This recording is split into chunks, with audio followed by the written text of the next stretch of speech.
Hello and welcome once again to the National Land Podcast. My name is Mac Christian and I will be your host today for this episode. Today we're talking with Chris Clayton. Chris Clayton is the policy editor for Progressive Farmer, and Chris has been covering agricultural policy for the better part of 2 decades. You won't find many people that understand agricultural policy more than he does. Now, we just got done interviewing Jackson Takish at Farmer Mac, talking about tariffs and the economic conditions that are going on right now. We now are carried into a government shutdown on top of everything else that happened this year with tariffs and any other kind of policies, droughts and other conditions, and hurricanes from last year. Now, we're carrying the conversation with Chris Clayton today, and we're going to go a little more in depth on what is exactly happening, where it's happening. We're going to talk issues in Arkansas, Nebraska. I've got my son walking in on me recording. I'm going to keep this going, though. It's fine. You're watching on video. You'll see my son bop in. So today we're going to go really in depth with Chris. And this is a series that's going to carry on for a few episodes right now. I want to give a heads up. I talked to 3 of the greatest minds agricultural policy right now in the United States. Last week, Jackson Takish. This week, Chris Clayton. Next week, Gary Schnitke. And I got to tell you that the news is bleak. This is not one you're going to go into cheery. The conditions right now are looking a little rough for Midwestern areas. And so I'm asking really kind of in-depth questions for these individuals on what do we do? How do we get out of it? What are we looking at for the future? So anyways, sit back, enjoy. Thank you for listening. And thank you. And we are live. I'm here with Chris Clayton. Chris is policy editor at DTN and Progressive Farmer, or DTN Progressive Farmer. I want to make sure I get the name right. And Chris, you've been at this for a while. You've been covering policy as it relates to ag for a good chunk of your career. Tell everybody kind of how you got to where you are. And we did this last time, of course, but this is for people that didn't catch the last one. Yeah, well, actually, next week is my 20th anniversary at DTN. So I started working there in 2005, and before that, I had been the agricultural reporter for the Omaha World Herald for a few years. When I was most young reporters, agriculture probably is not on your list of things you want to cover.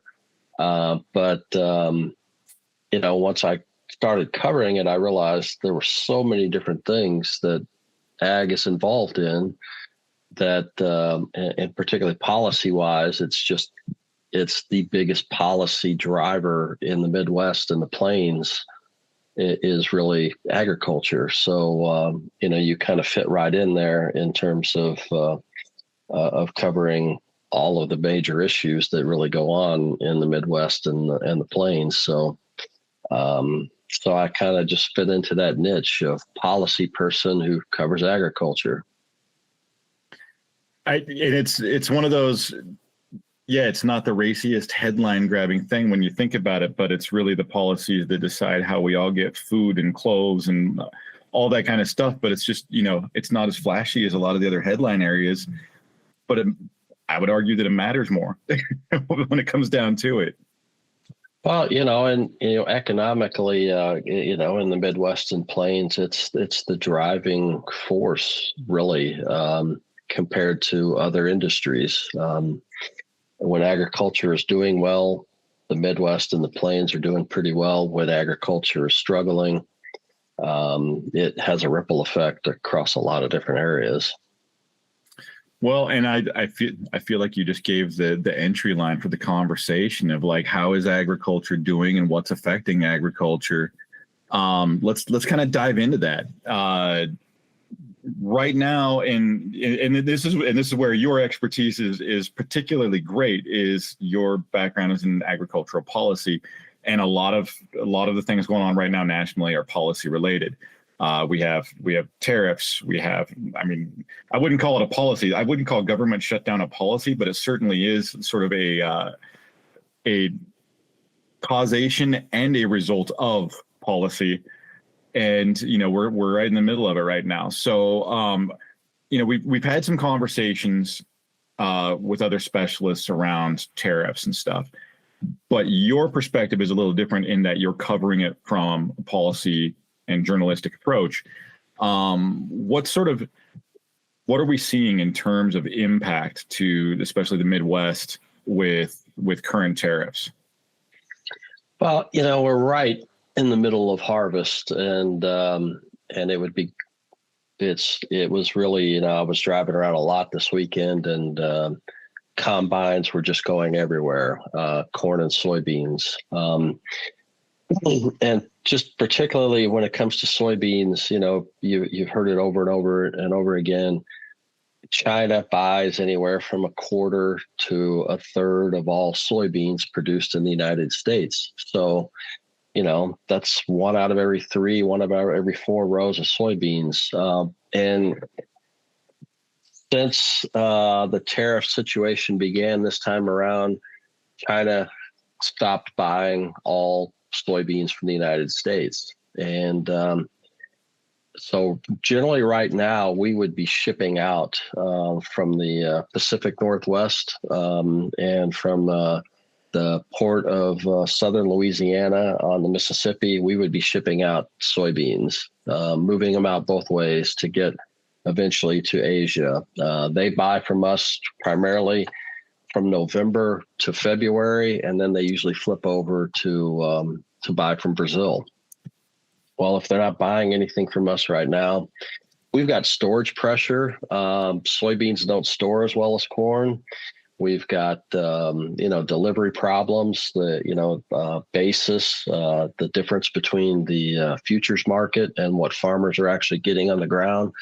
The basis, in places like North Dakota, you're talking $1.50 difference easily between what the prices on the CME and what's being offered. And some places it's even worse because the grain elevator just gets to a point we can't take anymore. And that basis widens. So at this moment, when it's generally the biggest, cash time of the year for farmers, they're thinking about other things, and maybe they're sending their corn to the grain elevator and storing beans, hoping for a rally, hoping that something changes in that regard. But there's a lot of pressure. This is really the 3rd straight year of financial losses in corn and soybeans. So that has really gone up all the way up basically to, the president of the United States to try to do something to alleviate this pressure. And he's got a meeting later this month with Chinese President Xi Jinping, but it's a month away, and there's no guarantee that meeting's going to happen. And when it does happen, even then, you're rolling into November or maybe December before China might actually buy some beans from us. And the whole situation with Argentina doesn't help, that we give this $20 billion bailout to the Argentinian government. They turn around and lower their export tariffs, and China swoops in there and buys a bunch of beans from Argentina. That didn't help matters politically very well at all. Soybean farmers definitely took note that we basically gave a bunch of money to South America, and it ends up biting us in the end. So that was politically a negative situation there. And along with that, China has sort of doubled down with Brazil, right, with soybean purchases, and kind of embedded themselves with purchasing from Brazil for the short term. Are there any long-term implications from that, or is that just strictly an expedience kind of thing where they just spotted opportunity and took it for the short term? No, when it comes to China buying from Brazil, this is a long-term investment that they have continued to make and expand upon. It's literally like, moving from buying your groceries from Safeway to Walmart.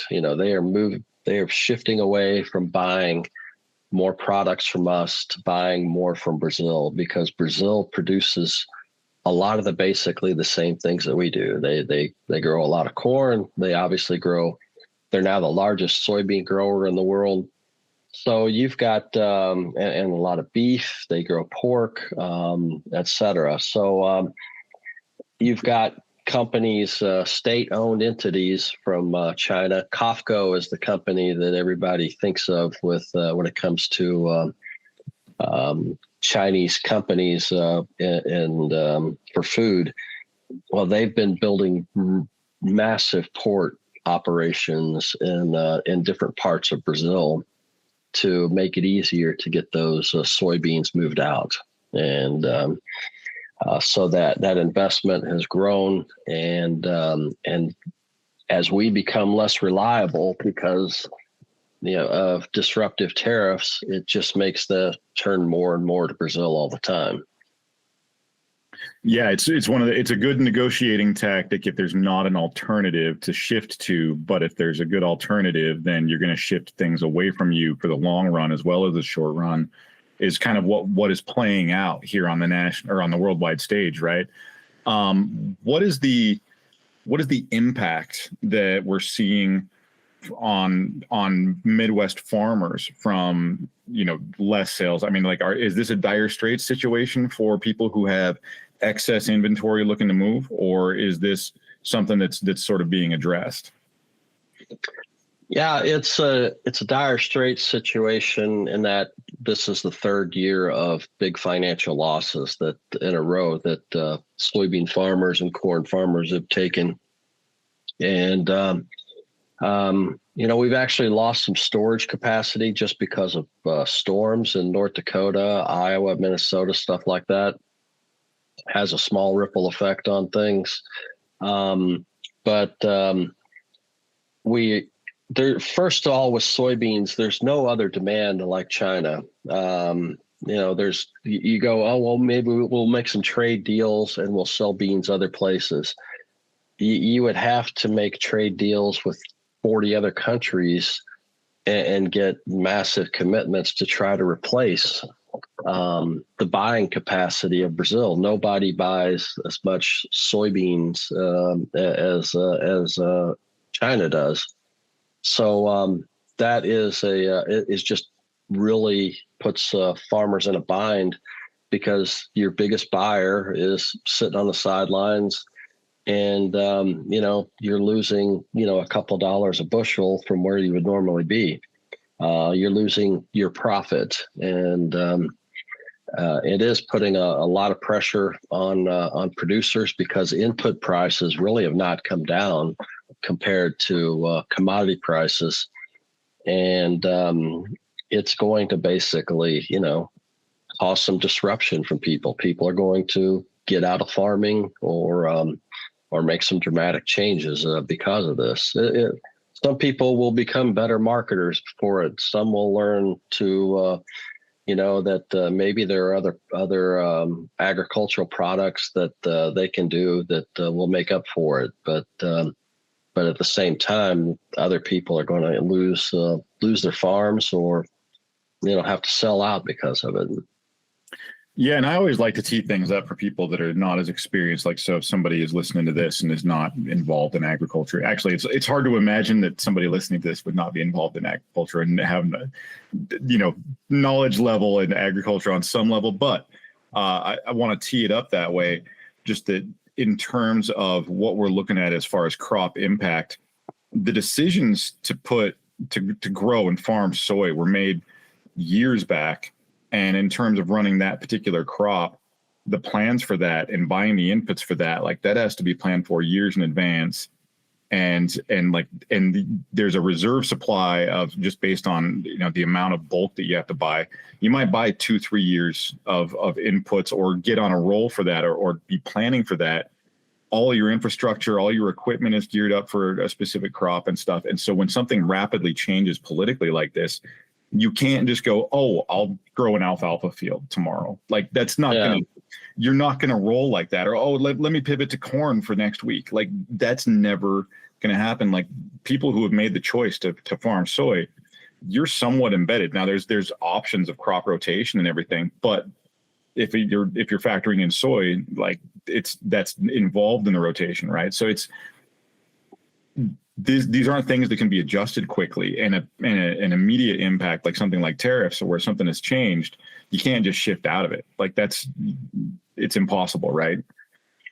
Yeah, I mean, corn and soybeans combined make up like 175 million acres, the two of them, and what you generally have year to year is you have about 15 million acres that farmers play with. So out of 175 million, there's about 15 million that are going to flip some way or another. And this year we saw, we planted like 97 million acres of corn, 97, maybe even 98 off the top of my head there, because farmers did see that maybe they would lose less money growing corn over soybeans, but still, you ended up planting, 84, 85 million acres of soybeans. And then the weather conditions were actually fairly perfect for growing conditions. This is why we have forecast record corn yield and a pretty high soybean yield. But on any given year, there's only about 10 to 15 million acres of give and take. If farmers are doing their rotation properly, if you've got 1,000 acres, you're going to grow maybe 500 acres of corn here and 500 acres of soybeans there, and you're going to flip them the next year. It's not like you can everybody just says, well, we're not going to plant any soybeans this year.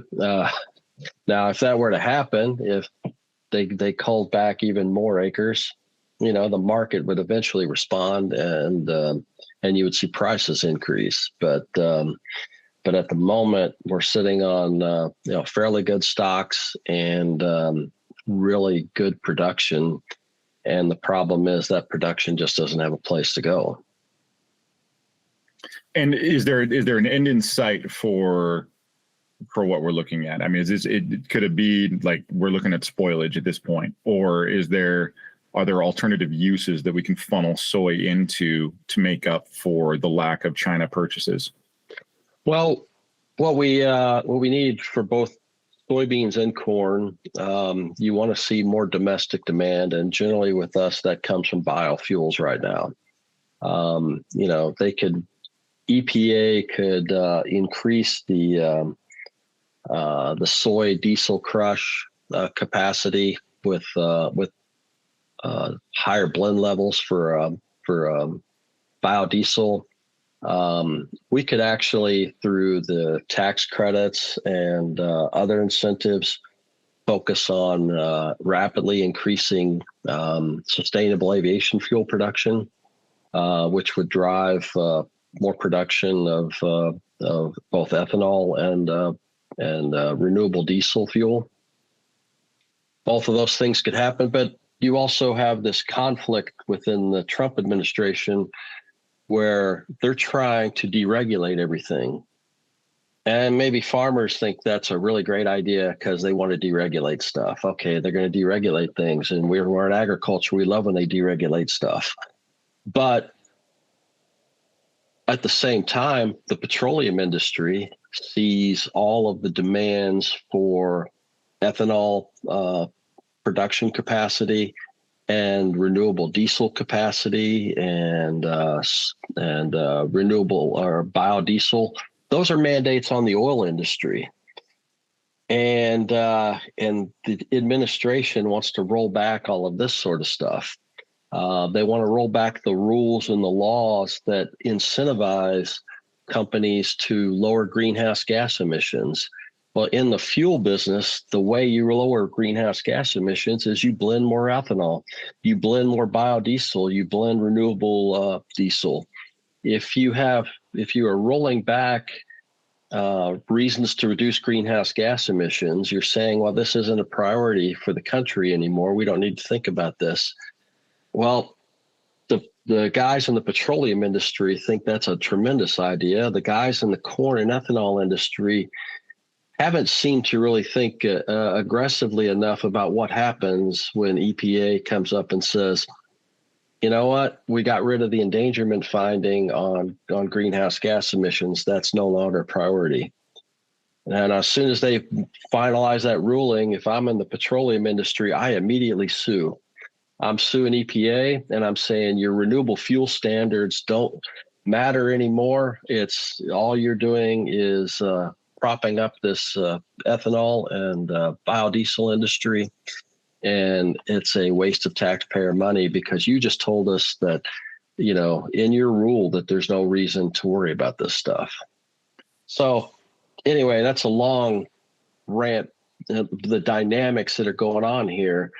But for ethanol, for corn and soybeans, the fastest way to drive more demand is through the fuel industry. And the fuel industry at the same time is going, man, we're in this deregulation thing. Why do you want to do this to us?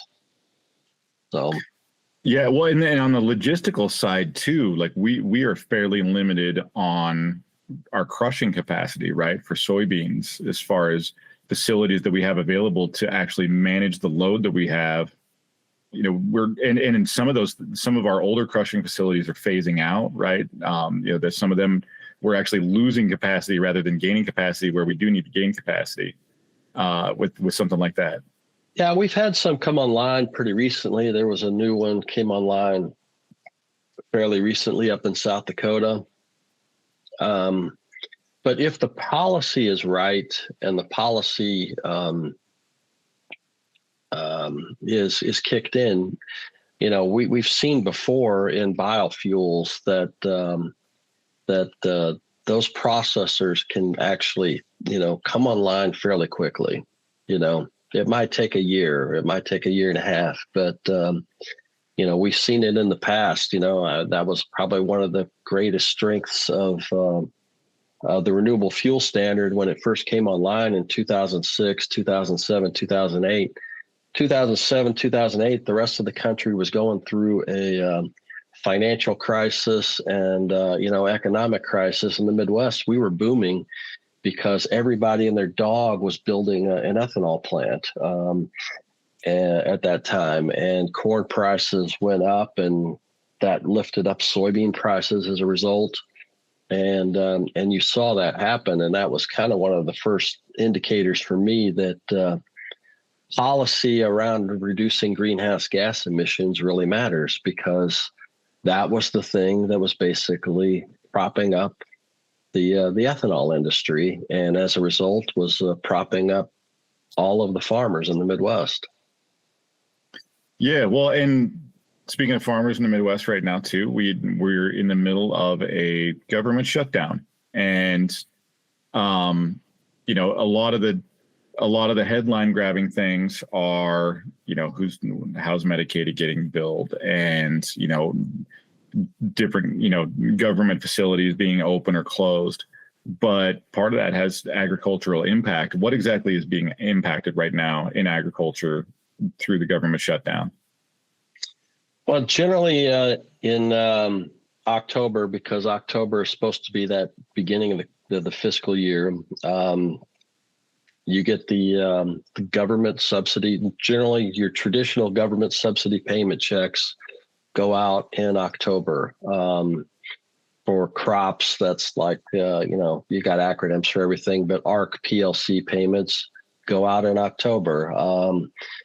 ERP payments, which are nearly $2 billion to landowners, go out in October. So all of those traditional commodity program payments and conservation payment checks all generally roll out in October when the new fiscal year begins. So none of those checks went out, basically. They're all on hold until we get some sort of CR that authorizes USDA to go ahead and cut the checks again. The worst thing probably happening for people is if you are waiting on some sort of loan from USDA. Particularly, if you're waiting on a FSA loan, an operating loan, or an ownership loan, they are already excruciatingly slow as it is to get those done, and now they're on hold. So you know how the real, your whole podcast is about real estate, and real estate flips quickly. And people expect to be paid fairly quickly. An FSA loan takes a lot of time, and so people out there were expecting maybe that this loan is going to close in October, and I will be selling my land to this young guy in October, and then the wife and I go off to our retirement home in Phoenix and everything else. And now this kid is coming back to me and saying, well, this FSA loan he's supposed to be relying on, he doesn't know what's going to happen right now because the government's closed. In the meanwhile, the big landowner up the street's offering me more money right now to go ahead and sell that land. I'm sitting here trying to be altruistic and waiting on that kid to get his loan. I'm thinking I might just have to go ahead and sell to the guy who's got the money, So people will lose out on home ownership loans because of this. People will lose out on farm ownerships because of this. All of those kind of things, and that's really the pressure point, I think, for USDA when there's a government shutdown, is the loan operations come to an immediate halt. And, that it doesn't happen in the banking world. It doesn't happen in that. But if you were relying on a government loan for some reason to get a deal done or, close out on your home or whatever else, you're kind of screwed right now. Yeah, I was going to, you addressed that directly. I was going to ask you about how that relates to FSA, because one, the exact scenario that you just stated, and then two, a lot of farms will either delay sale until crop is harvested or don't even consider going to market until crop is harvested. So now there's an entire marketplace that basically is off limits to new entries. Your most likely FSA loan recipients are going to be new farmers, and those people being able to enter the market is borderline. I mean, I'm not going to say 100% not going to happen right now because they can't get FSA. There are certain lending institutions that don't utilize FSA, but that's certainly one of the best options out there for somebody that's new to market. And so right now you've land that's probably going to want to hit the market here. I mean, in the next couple of weeks, right? And as soon as their crop is harvested, then they can sell. And now there's a more limited buyer market to get to it. And, those people that are trying to get into the market can't get in right now. So there's a whole number of, there's this waterfall effect. I was going to say cascading waterfall effect, but I feel like that's really redundant. But there's this whole, I mean, it's much more complex than it appears on the surface as far as like where this is affecting people. What other areas are being affected right now? We've got FSA, CRP, different, is ACA part of this or? The same issues with everything happening at NRCS stops, all of the NRCS technical staff, everybody who works on conservation programs, whether it's EQIP or CSP or the easement programs, et cetera, all those people basically were furloughed. The vast majority of NRCS staff were put on furlough. So none of the conservation program stuff is happening. So if you had something lined up and you had your equipment guy, your guy who was going to basically be doing the grading on the property for a project that you had, everything was waiting on the technical assistance possibility from USDA, gets put on hold.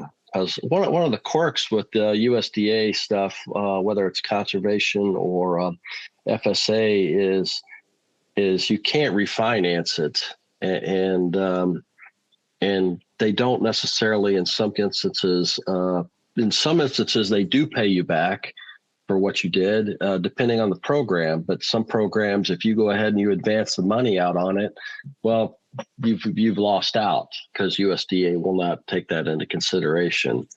So all of your NRCS stuff kind of goes on hold. Crop insurance is a little different because it is literally contracted out to the private sector. The risk management agency, sets the terms for how crop insurance is supposed to work, but the crop insurance companies oversee that. So if you have an indemnity or a crop loss right now, and you're going through the crop insurance company, that's not going to be really delayed compared to some other programs. So as far as all this goes, is there anything being done sort of behind the scenes to make up the gap of coverage that we're seeing in agriculture? I don't think a lot can be done with loans or picking up loan expedients or anything like that. But in terms of, the whole picture is you have crops being affected, and crops and farmers being affected by tariffs. And now there's government shutdown in place that limits the effectiveness of policy being able to be put in place right at the time that we're kind of looking at everything is hitting. You've got crops that aren't moving. You have loans that aren't going through. Is there any help in sight despite the fact that government is shut down? Well, we're waiting to see, an announcement on an aid package from the White House for farmers. And the aid package last year, or was released earlier this year, was $10 billion. And of course, that was done through an act of Congress that did that. If Congress were to do that again, you would have longer delays in actually getting it implemented, just by the nature of Congress passing a bill and then it going to USDA, et cetera. But because of the blueprint of what they did with the ECAP program, the Emergency Commodity Assistance Program, earlier this year, they have the blueprint of how to pay everybody, how much they paid everybody, how it was distributed out, at least in the commodity programs. So if President tells USDA to go ahead and once the government is open again, to go ahead and pay another $10 billion, that can be done. Now that was, he did that in 18 and 19. It ended up being all told about $23 billion that was paid to farmers during the tariff battles in 18 and 19. He could probably do the same thing again, but his own Congress has put some restrictions now on how USDA uses the Commodity Credit Corp. Excuse me, and that can have an effect on how USDA is able to move money around to make that happen. I got you. And is there? Which I was just trying to watch my computer screen. I thought I was lagging a little bit. I think we're good. You had mentioned before too. There could be a strategy where they're kind of putting into place, trying to get people out of the government stall as far as government shutdown and bring people back to the table with agricultural assistance. Do you think that that's in play? They're using every lever possible on social media to try to blame the other side and try to get to break this this latest shutdown. They've talked about the fact that within 2 weeks we'll run out of money for the Women and Infant Children's Program. Now, if they're at a point where they're saying women and infant children, low-income women and infant children won't get food if we don't keep the government open, they will definitely say, hey, farmers aren't going to get their disaster checks, their economic assistance checks until we get the government open. Talk to your congressman. Now, most of the people who would receive these checks live in districts overseen by Republican congressmen. There aren't a whole lot of many Democrats in farm districts anymore. So that strategy gets a little bit blunted, but you want to lay blame wherever you can. So they would definitely point the finger at Democrats and say, we can get this government assistance out to farmers, but these guys are, Chuck Schumer's continues to keep the government shut down. It's disagreements are always easier when it's somebody else's fault. Yeah. So I think there's whole marriage counseling books written about this topic. As far as how to get through a conflict without it being everybody else's fault. It's going to be interesting, and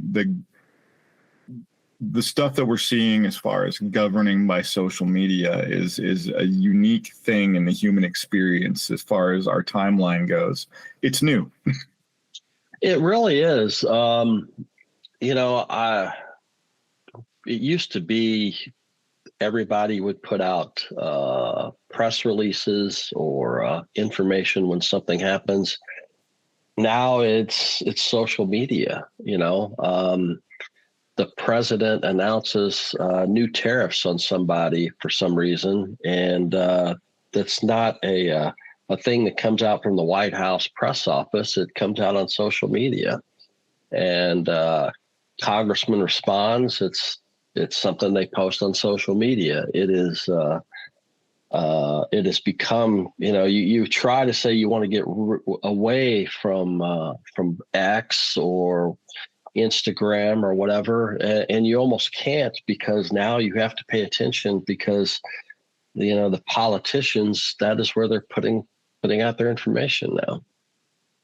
And it's sort of an immediacy thing too. Like you would wait to hear the news, or you would wait to hear what happened with something, and now like basically you have the story hitting the wire while whoever is typing it is probably toilet surfing while they're writing it. Like it's one of those, like, it's happening in real time, and sort of we're on this information drip and it's reactive and it shifts, and there's no sort of nuance to the conversation. It's very dynamic.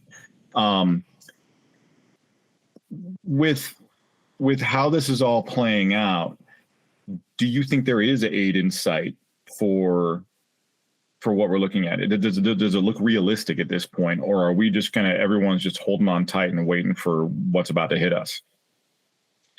Well, there's going to be some sort of aid package for farmers, one way or the other. Whether it is passed through Congress in one of their budget bills, or it's done directly from the Trump administration themselves, making the move. There will be some sort of aid package for farmers to deal with this, because the disruption that kind of happens when with these tariffs, it's always affected agriculture more disproportionately, maybe, or faster than other parts of the economy, and it has a ripple effect on food inflation, and those are areas that they just don't want to see a whole lot of disruption. And Republicans don't want to see themselves losing districts in the Plains or Midwest to Democrats because they ignored the problem. And that's generally when Democrats do pick up seats in the Midwest, in Midwest and Plain states, is when Republicans have kind of ignored the problem, and suddenly some guys get voted out.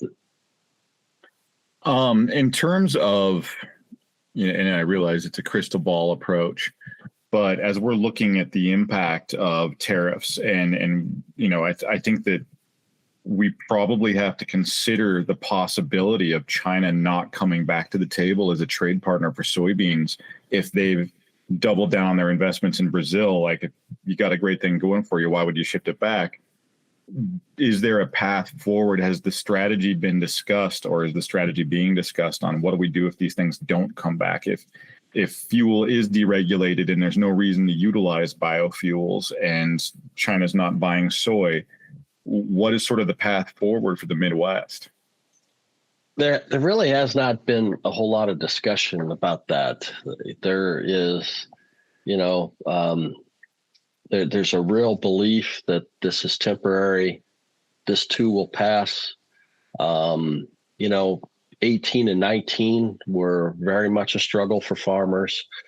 But then 21 or 20, 21 and 22, even as we were going through COVID and coming out of COVID, 2022 record farm income. That's the highest we've ever had was 2022. And it was driven heavily because China was buying $34 billion worth of our products.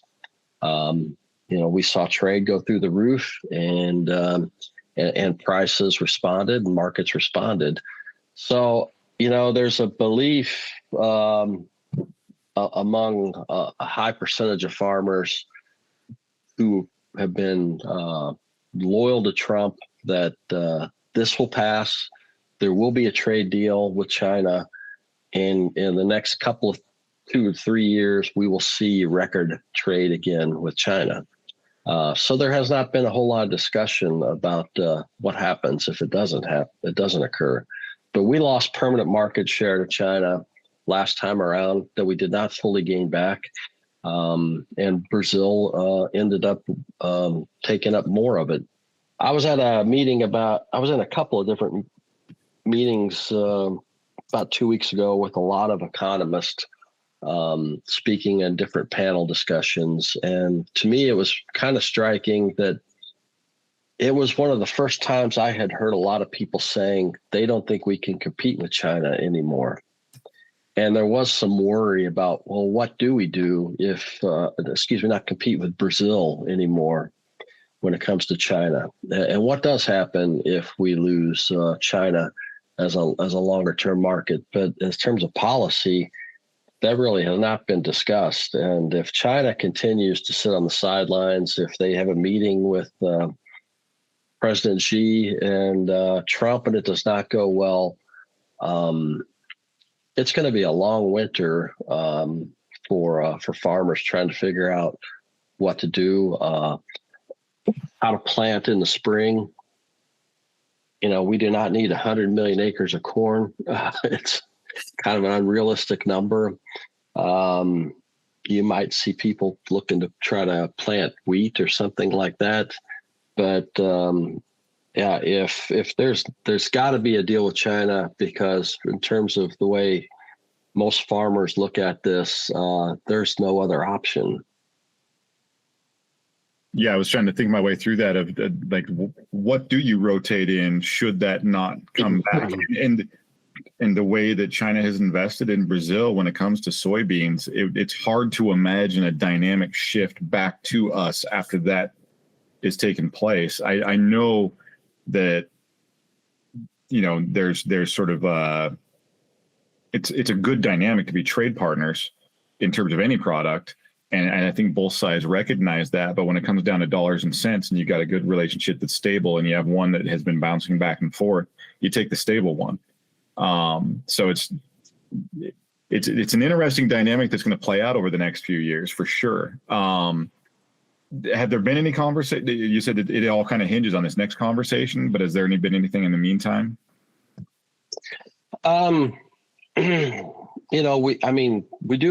should mention, the president has cut some different trade deals that will increase the sale of ethanol and sale of different products to Japan, to the United Kingdom, to Korea, though the Koreans are very upset about what happened with their workers down in Georgia. We've got problems when it comes to Canada and Mexico. I was up in Canada a few weeks ago, and Trump really upset the Canadians to where they are not buying a lot of our products anymore. They're not buying any of our liquor in some of the provinces, Is that a headline or is that true? I went to stores in Winnipeg and walked around, and the liquor stores in Manitoba, the province of Manitoba, are run by the province. There was no American liquor on the shelves anywhere. There's no Jack Daniels to be bought anywhere in Manitoba. I think it's that has loosened in Saskatchewan and Alberta, but as the farther east you go in Canada, there's less being bought. It's all banned from being sold, and so we've kind of alienated some trading partners, but we have made some trade deals as well. But anyway, my point on some of that was that there have been some trade deals made that are going to help out in different ways. But once again, it's difficult when the largest buyer just drops out of the market. And we've also got a problem that, so many of our farms are no longer diversified. If you are a diversified operation, you've got, your son's running 100 head of cattle right now, and you're running the crops and they're running the cattle, you're probably doing okay, because you know what? The cattle prices are killer right now. I was going to say, you've hedged with the cows. If you have a diversified with livestock, you're in a much better situation. But we've seen so much of agriculture become very segmented. I mean, there are millions and millions of acres in the state of Iowa that haven't had a cow on it for decades. If you brought some of that back to livestock, you would probably be better off. And maybe you're going to see some farmers rethink the whole idea of I'm just a crop guy to after what's going on with livestock right now compared to crops. What are there's a little bit of I don't want to call it bad news, but it's not great news on a lot of fronts.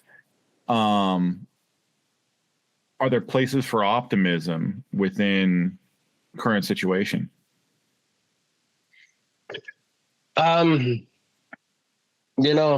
we get lucky and Brazil has a drought. That would be the, La Nina or El Nino, whichever one comes into play and really wreaks havoc with Brazil's crop that they're planting right now. Yeah, that would be something that would probably help out there. I don't know if we could run with that as a policy, though. Well, it's not a policy, but whether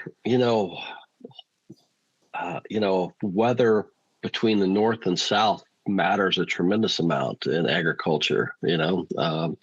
Because we spend every day, we've got reports on what the weather is going on in South America and Australia and other places, just to kind of watch and see how much that may change things.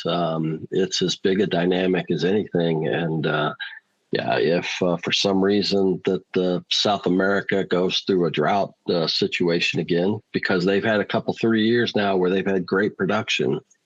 If they were to go through a drought situation again, suddenly, we're seeing China buying beans from us in, March and April that they might not have otherwise been buying. Well, so we're wishing on bad weather. Bad weather for other people, Bad weather for other people. Yeah. I get it though. Like current situation is not great for commodities. It's not a good environment. Tariffs have impacted it. There's a lot of, you want to be able to come at this with some positive news and stuff like that. But right now it's like this is like a hold on to your butt situation. It's things are going to be dire for several farmers in the Midwest, and Midwest is like home of soy. So we have to keep our eyes on that. Anything else to add to the mix of current environment as far as agricultural news? Those are probably the biggest things going on right now at the moment in terms of policy, and of course, the whole shutdown is focused on the Affordable Care Act, and yes. And it's, you're talking about 25 million people who buy health insurance through the marketplace. But there's a fair number of farmers who buy their insurance through the marketplace, and I think overall it's like 4 million people in rural America use the marketplace to buy their health insurance. There's actually a lot higher Medicaid. Medicaid is much more significant, but you've got 25 million people. You've got a lot of small business people who for some reason or another, neither spouse has a job somewhere else that can give them health insurance, and health insurance is a big cost. If you don't get this resolved, these tax credits resolved for the ACA, then whatever people think they might be saving because of the one big beautiful bill comes back and bites them when there's no subsidy on their premium anymore. So there's an impact there that's going to be felt by people if we don't get this situation resolved. Yeah, I think there's a national need for adults to get into a room and start adulting. Yeah, we haven't really seen that in a long time. It's been a while since, we had rational negotiations on stuff. I've always been a firm believer that, the president should never let Congress leave for August recess until the budget bills are done. Until the budget is passed for the next year, or something has been dealt with so we don't have to deal with these government shutdowns. But the minority party has figured out that whoever it is, that it's very good leverage for them, and the majority party doesn't push long enough to negotiate and compromise. The Senate still has a 60 member rule, and as long as that rule applies, then there's got to be some sort of compromise. But I've always been a believer that you shouldn't be letting Congress just kind of take long breaks during the year when they've not got their budget situation resolved. I was going to say, if I were to do that in my household, we'd go broke. Yeah, we're just going to take the month of August off and not really worry about the bills, Yeah, exactly. Actually, you know what? I think I just changed my mind. We need a national policy. I think we all should just take breaks in August and not worry about our bills. Yeah, that's kind of what happens.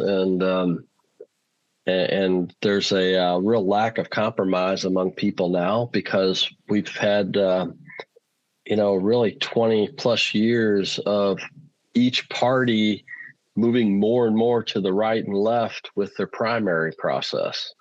And a moderate is about as, endangered species as a spotted owl or something like that. There just aren't many moderates. They lose out in their own primary. You've been a great congressman. You got that bill passed, and man, the highway looks so much better, but you're still moderate. You compromise with the other side, and so we got to vote you out. Yeah, it makes things difficult.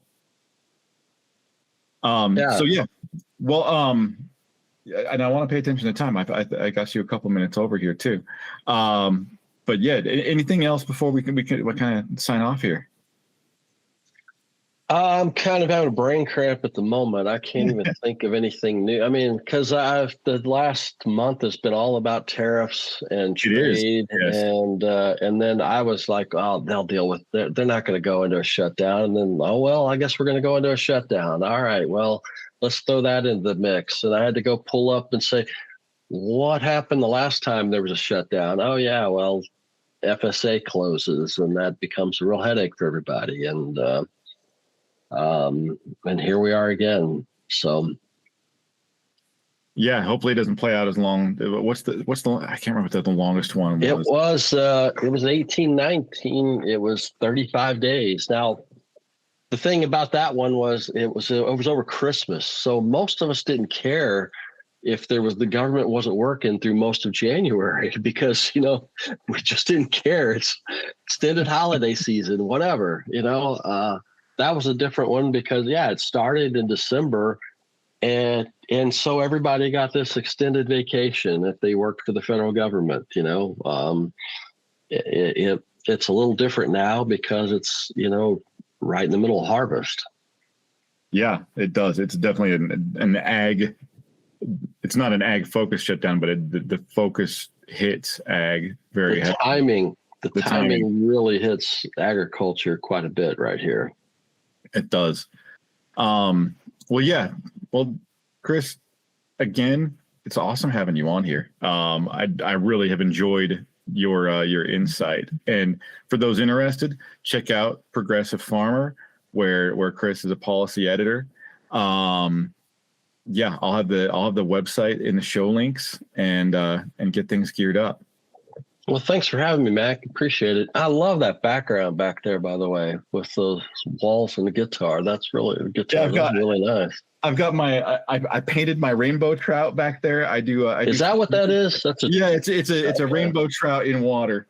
And I've got my guitars and there's a bear rug back there and there's a bear skull too. So I've got a fake background because my office looks like a librarian's closet, basically. There's just books and papers stacked everywhere. I